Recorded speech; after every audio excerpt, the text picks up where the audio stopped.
All right, Mike McAllister from HughesNation.com, part of the Scout.com network. Huge week for SU football recruiting. 3 guys in the last week. Which one really stands out the most to you at this point in time?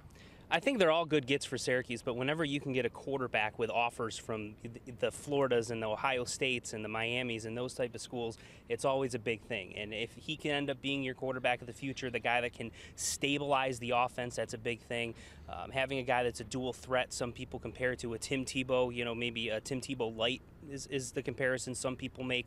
That's a big thing. And getting a guy like that up here, having his dad who went to Florida and having him pick Syracuse over Florida is big, and having his dad say such great things about Syracuse, being an NFL guy himself, all good things for Syracuse. When you get 3 in a week like this, when you have guys like Robert Washington in the Hall, Rex Culpepper, like you just mentioned, how much momentum does that build kind of going forward? It all helps. I mean, Syracuse had some guys from Camden High School, including a 4-star wide receiver, Brad Hawkins, up not too long ago.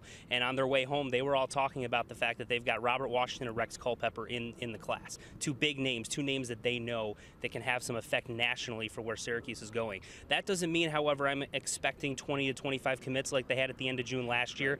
But, it definitely helps momentum. It helps build towards the guys that you are continuing to recruit, even if they take a little bit longer. It's definitely a good week for Syracuse, definitely going to help build momentum. I just think people need to pump the brakes a little on expecting 20-plus commitments so quickly. And that's exactly it, too. And so often it's quality, not quantity, too. But the perception, when you're on a streak and you got these names coming in, I mean, not just for the recruits like you mentioned, but as far as putting Syracuse on the radar, that's got to go a long way, right? It absolutely does. Anytime you can get on the radar of kids that are nationally known and they're looking at Syracuse a little bit harder and they're understanding that Syracuse is trying to make a move and they see these players that have national offers that are choosing Syracuse over some of these bigger schools, it definitely helps build your perception nationally. It helps when you go into the living room of kids late in the cycle and you can say, look at all these kids we have, even though we're a building program. It all starts to gain momentum for Syracuse, and then if they can win on the field this year, it'll obviously keep going. You're in tune with all matters regarding football, basketball, recruiting.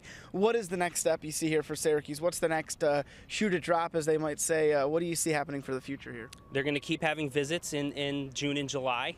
They've still got a couple more camps coming up, so maybe they find a couple kids they like there.